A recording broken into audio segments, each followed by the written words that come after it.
Hi there. My name's Ray Austin with Austin Air Company. I'm a small HVAC company serving the Katy, Texas area and some surrounding areas. Today's topic is going to be new air conditioning Freon phase down part 2A, Refrigerant Wars. Now to clarify a few things, I made a part 1 to this series and earlier. I'm going to leave a link in the description to where you can go back and you can watch that video. I'd recommend you start there if you haven't seen that video yet. I'd recommend that you start there.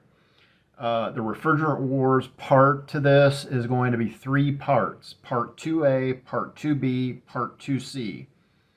The part for today is going to be Part 2A. So this is the very start of the Refrigerant War mantra coming down the pike. And this is concerning your HVAC system in your home. It's going to be a lengthy subject. Each of these parts is probably going to be about 30 minutes long or thereabouts. So I did a part 1 last year, if you can believe it or not. It's been a year since I posted that. I can hardly believe it's been that long. In this part, we're going to discuss the ramifications of all these refrigerants, threshold to help people understand when they're faced with these decisions, because it's going to be rather confusing, is my current hunch. There's a lot that we don't know. So a lot of these statements within this video are going to be forward-looking. This information is true and correct as of April 28th. 2022, and so you got to take that into consideration. There's various number of things that could change everything on a dime depending on what happens, and so keep that in mind. But we're going to dive into this, so stay tuned, buckle up. It might get a little bumpy.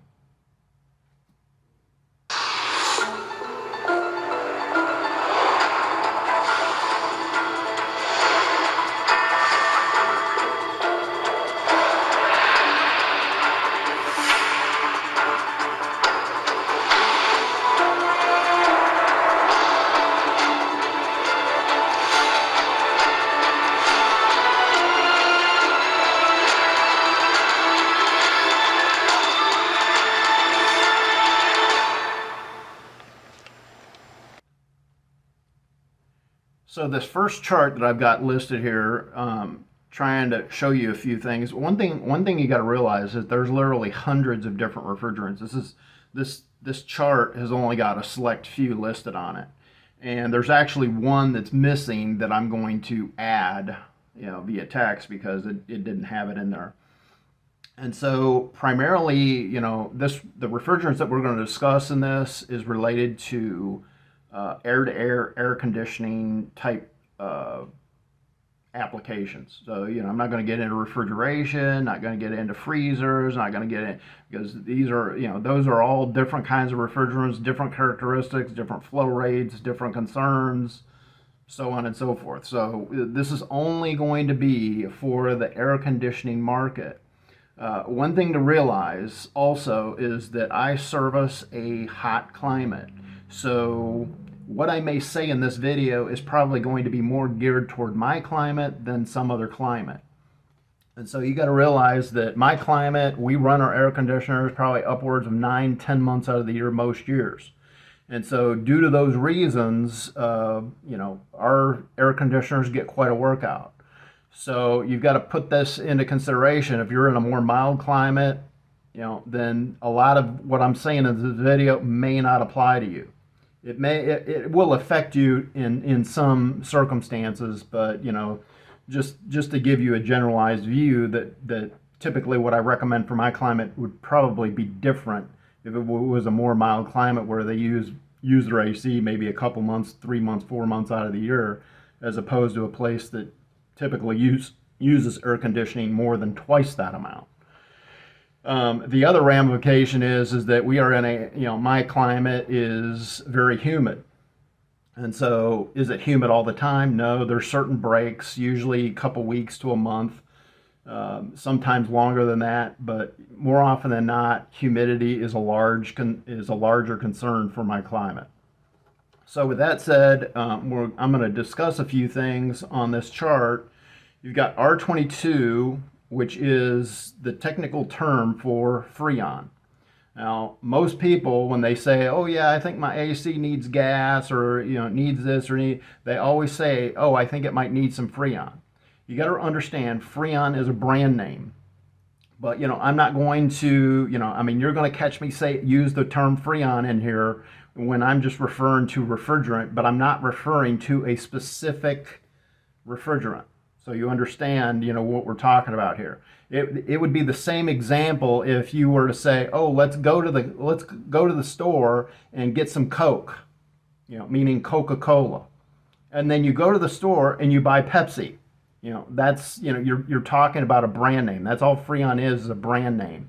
And DuPont did a really good job back in the 80s of putting that name on the lips of every American, and it's just transcended generations. So you understand that Freon is a brand name. Realize I know what refrigerant your unit uses. I'm paid. That's what I'm paid to do. So this channel isn't dedicated towards showing you how to do it. It's explaining things and showing you that I know how to do it. That's what you're hiring me for, is that I know how to do it. So now that we've gotten that out of the way, let's mosey on. So R22 Freon was phased out primarily due to its ozone depletion potential. If you look at that chart, there's an ODP that's highlighted in a red band. You follow R22 horizontally, cross over that ODP, and you see that the ODP potential for R22 Freon was 0.05. It's not even 0.1% of ozone depletion potential, and that was banned. Essentially, we can still get it, but yeah, at this point in time, if you've got an R22 unit, it's really in your best interest for this climate in particular. It's in your best interest to replace the equipment. Now, with these refrigerant wars that are coming up, there's complications involved. Why? Because the refrigerant that's going to replace anything that you buy this year is going to be R410A. It's another form of Freon, but the brand name is typically called Puron. But we rarely ever call it Puron. Almost all the time it's called Freon. So you understand, how this Freon thing gets passed down. So anyway, R410A is in the hot pink colored band. So if you look down, you can see that the ozone depletion potential for that particular refrigerant was 0. And so that was the whole reason why that refrigerant came into being. Now, we've got a new term. We've got GWP, which stands for global warming potential. This is the potential stacked against the climate for global warming. The threshold is carbon dioxide. Carbon dioxide is rated 1. So essentially, carbon dioxide is worse in GWP versus R22 in consideration to the ozone depletion potential, because it's listed as 1.0, whereas R22 ozone depletion was 0.05, not even 1/10 of a percentage point. So if you think that R22 Freon was bad enough to be banned for its ozone depletion potential of 0.01, anything above or at 1 should be considered detrimental to the climate. Wouldn't you say?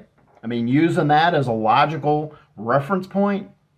So you understand that anything coming out, and for Texas, I don't know exactly when it's going to be. There's a couple of other ramifications in this that I'm not going to get into all that much, other than to just state the DOE is changing things. DOE means Department of Energy. And so everything is changing in Texas as of 2023. much of, probably as much as 70% of the equipment made today isn't going to be allowed. So at the end of the year, all this, anything the manufacturers do not sell that do not rank up to the new energy efficiency requirements, and essentially what they're doing, in a nutshell, it doesn't make any sense. Let's just put it that way, and I'm going to explain why as quickly as I can in the next brief few seconds.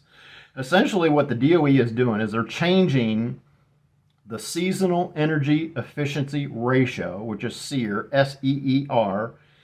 They're changing the calculation and they're going to rename it SEER 2. Now, what I've learned recently is that change amounts to an increase of 0.3 of a percentage point to the regular SEER rating. So instead of the unit being rated as 14 SEER under the old SEER rating, it will be 14.3 SEER. So it's a lot of hoopla, and it's just in my mind, all it's going to do is confuse people. And so, but we're going to go to a SEER 2, and under a SEER 2 banner, it will probably be ranked as probably 15 SEER or something along those lines. Who knows? So anyway, that's the gist of that nonsense, and whether this comes down to being, it's going to be a part of the new equipment too when the new refrigerants start coming out. So, I'm going to try to limit the rambling. I've got a set script to go through here, but I may ramble on and on a bit. This is going to be a long subject, so it is what it is. So anyway, I'm going to add in this, one of the new proposed refrigerants is R32, and it's listed on there in a red highlight. It's an HFC 100% difluoromethane. It's an A2L, which essentially means it's mildly flammable. That's going to be another problem or another issue that we're going to have to contend with, is that all these newer refrigerants are going to be mildly flammable. How flammable? Mildly, okay? Just so you understand. Now, R32 has an ozone depletion potential of 0. Its GWP is 675. Now, the 675 number is important because the Montreal Protocol that was revised through the R1 or through the Kigali Amendment recently. I think it was like 2016, 2017 or something along those lines. And so this R32 is one such refrigerant. Now, the problem that I have with this R32 is that the manufacturers that are supporting it are really saying, are really trying to dupe you. They're trying to tell you that this refrigerant is a next generation refrigerant. When in fact, if you look down at R410A, you will see that R32 makes up 50% of R410A. So we've been using R410A for roughly 20 years. So how could R32 be this next generation refrigerant that's somehow going to save the world? Let me tell you, when you get to be my age, you start to see things for what they are, and people are just out to try to dupe you any way they can. And so, does this mean that I'm against R32? Not necessarily. It is what it is. It's going to be phased out just like anything else that they come up, because this is an Interium solution is what they're claiming it to be from everything that I've found. And you'll see, stay tuned, it'll get juicy here in tidbits here and there as we go through this. And so R410A is that hot pink band. If you look down, it's an HFC blend. R32, 50%, R125, 50%. It is an A1, which is non-flammable. Well, how could that be? It's got 50% R32. Well, the R125 acts as a suffocating thing to where it mitigates the flammability of the R32. So you understand that, a lot of this comes down to chemicals, and the percentages aren't always going to be 50%. You'll see that, when I add in this newer one that's going to likely be the prominent refrigerant, R454B, It's going to have R32 and it's going to have R1234YF. It's the R32 component will be 69%. The R1234YF will be 31%. We'll have a GWP of 466. And so essentially that's all we're going to discuss on this chart. It's just to give you some clarification to let you see the numbers, for each of the refrigerants, going forward and what we're dealing with. And you'll also note that R22 Freon, the neon green band, GWP was 1810. So, from that perspective, R22 would have been phased out anyway, just due to the GWP rating of that refrigerant.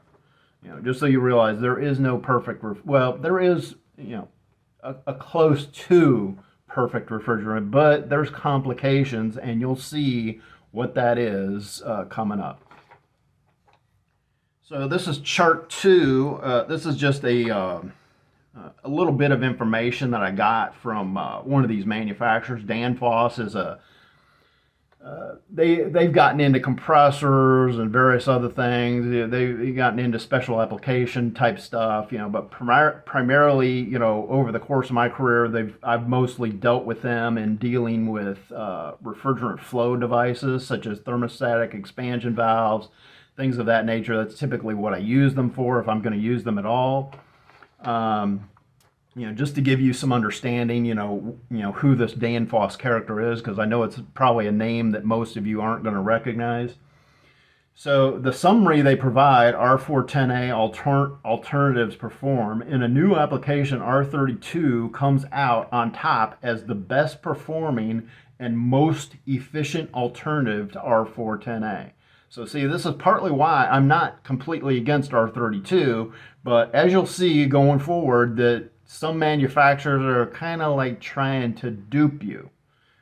This is telling you like it is, and I'm not going to hold anything back. I'm going to tell you exactly what I found and what's going on. So they go on to say, but it does need optimization. Now, the biggest problem with R32 is that it has a higher discharge temp. And so that's in addition to the flammability aspect. But, one thing you got to realize is that Europe has been using R32 for quite a while now. And so it's a proven refrigerant, it's proven to work, and Europe is using it. So in other words, it's plentiful, which is very important, because if a certain refrigerant isn't plentiful, the prices go through the roof. So you understand where we're going. So R452B, now I didn't mention R452B because I don't think that it's going to be used, because it's slightly worse. I believe it's slightly worse than R32 in terms of GWP. So I don't believe any manufacturer is going to select it, because it's just not worth it to go alone, with one particular refrigerant that may have bottlenecks, if you understand. Because you've got to have the supply in order to charge your equipment. If you don't have any supply, well, guess what? So, but there appears to be fragmentation. There's going to be some that are going to be in the R32 camp. There's going to be some in the R454B camp. And I would say probably the majority will be in R454, and you'll understand why here coming up.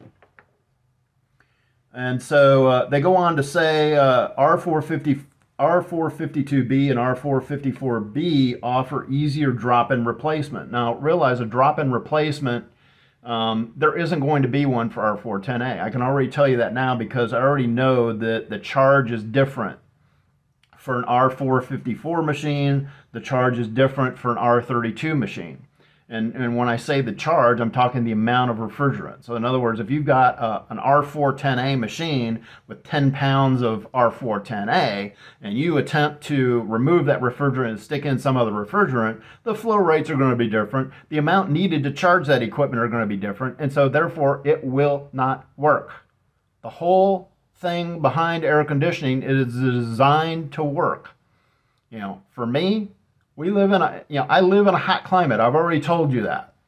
So, what, you're going to try and play a shell game to save, I mean, it's essentially, nickels and dimes holding up a dollar. That's essentially what you're playing with. So, with that said, R454B also has a lower GWP, which means it might remain in use for longer as standards advance. So, but the thing is, it's an interium refrigerant, and you'll see that going on. I've got charts that show that, because the thresholds for GWP are going to essentially be lowering and lowering and lowering as time goes on. I mean, we've got this push, 2030, as to, so, and we're probably going to overshoot that, probably somewhere 2036 in the United States. And so it doesn't look pretty. Let's put it that way. So anyway, refrigerant choice for each application should be made on a case-by-case basis. This is from a manufacturer that manufactures controls for refrigerant. So this is what they do. When replacing R410A, here's what you need to know. R452B, the same capacity as R410A with slightly better efficiency. R454B, slightly lower capacity than R410A, but better efficiency, lower GWP. So, because R454B is slightly lower capacity, the performance of it will go down for a hot climate. Very important to consider that. R32, better efficiency and all around 10% more capacity than R410A, depending on the application and system design. Realize, I've already specified there are problems with R32. You can't just drop it into an R410A unit and get it to work. It's not going to happen. You've got to have the system redesigned. You've got to have a solution for those higher discharge temperatures. So that wraps that up. So we're going to move on to the next chart, picture, or whatever you want to call it. This is chart 3. So, and this is more information from Danfoss. Lower GWP refrigerants are generally flammable, which means safety standards and building codes will need to be revised. They are being revised now. This flammability will sometimes lead to restrictions where systems can be installed or the maximum charge and hence capacity that can be used. It also means components need to be compatible with flammable refrigerants to ensure they can't be considered an ignition source. So which means, an ignition source on a traditional air conditioner is typically the arcing component of a contactor that switches on and off the unit. When that unit switches on, there's an arcing that takes place. Well, if there's any amount of some flammable gas around there, that little arc could ignite the refrigerant. Also, in many homes across my area, and as well as many others, you've got a natural gas furnace or a propane gas furnace with an open flame, and so if you develop a leak in the evaporator coil section, and that typically refrigerants are known for pooling, meaning they're heavier than air and they pool. And so, if there's an ignition source, like an open flame from a furnace, and it pools around the furnace, well, it could ignite. And so these are the issues that, that are going to have to be worked out. Why AC manufacturers, this is chart 4, why AC manufacturers are replacing R410A with R32, R452B, and R454B in the midterm. Midterm means there's going to be a new change-out cycle coming probably within another decade to 15 years.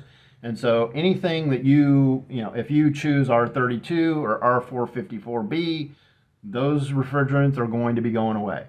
Now, R452B, they discussed this, but so far everything that I've seen, this refrigerant isn't going to be selected. So R410A phase down has already started in Europe and North America. Europe already uses R32. So, they're ahead of the United States right now, and that's partially why, I believe R410A is skyrocketing, because, United States is really the only country that currently uses it in any large amount. And so because they're starting to scale that back, I believe that's why we saw a 300% increase last year and another 10, 15, 20% increase this year. So, I mean, the stones are falling. So this is going to happen really quick. That's why I'm putting this video out there now, because this is going to be a hot topic. Do I know exactly how it's going to play out? No, but I have a pretty good clue. I've been doing this for 28 years, so there's plenty of clues in what I'm showing you here.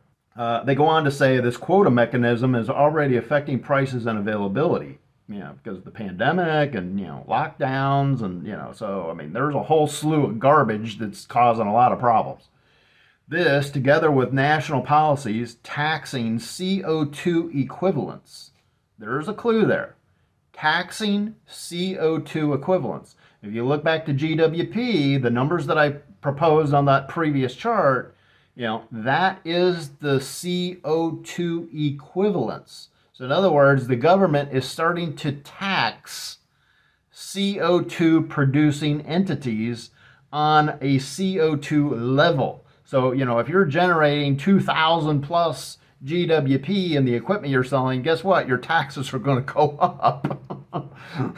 That's government at work for you. There are many lower GWP refrigerants available. R32 is a popular choice due to its availability, performance, and efficiency, but R454B and R454B and R452B also offer convenience and potentially low system qualification costs. Further alternatives are also entering the market. And I'm going to hit on this potential of newer refrigerants, because there is some information there too. So let's move on. We got a lot to cover here. Chart 5. This is an interesting chart. Essentially, if you look at from the number one header, Interium Solutions. This is a word that I'm having trouble with pronouncing for some reason. Interium Solutions. GWP 460 to 675. Now, the key number is anything below 750 GWP, but as time marches on, you've got to get lower and lower GWP numbers. And so compressor design and cost, the GWP, so you can see where, if everything is green, then you can see that, oh, well, things are looking pretty good, in terms of efficiency. Flammability, it's mildly flammable, A2L. Refrigerant cost, mild. System cost, mild. Then you go to number 2, which is an HFO blend. I'm not going to really discuss that because it's into the future, and something may occur to where it changes something. And so, but those HFO blends are between 300 to 400 GWP. So even those are still going to be phased out. Don't kid yourself. This is a multi-step process to get to where they want to go. Because where they want to go is as low as they can get. Probably less than 10 is really what they're shooting for, before they can claim victory.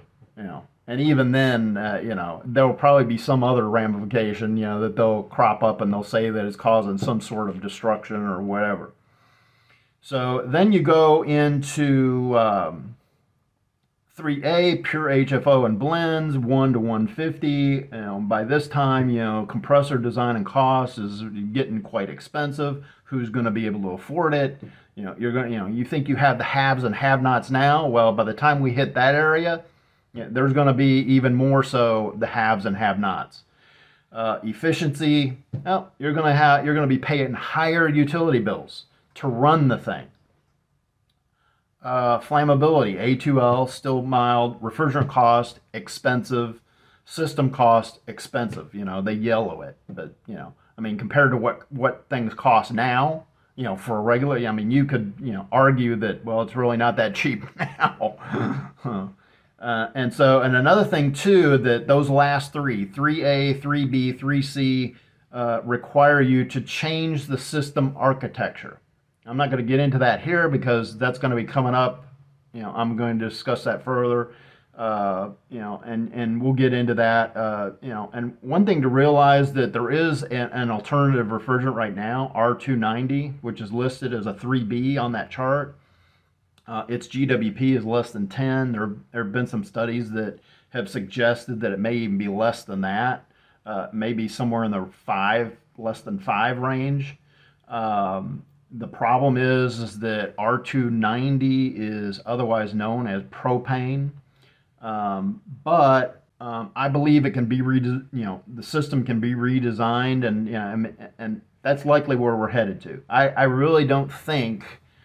I would really be surprised if they find something as good as R290. Because R290 is plentiful. It's a natural refrigerant. The problem is that it's highly flammable and also explosive. I mean, under certain conditions, the system could explode on you.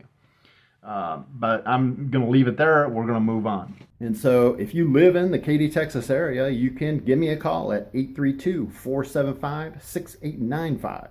Or for more information, you can always visit me on my main website at www.austinairco.com. For Austin Air Company, my name's Ray Austin, and I hope your day is comfortable. Thank you.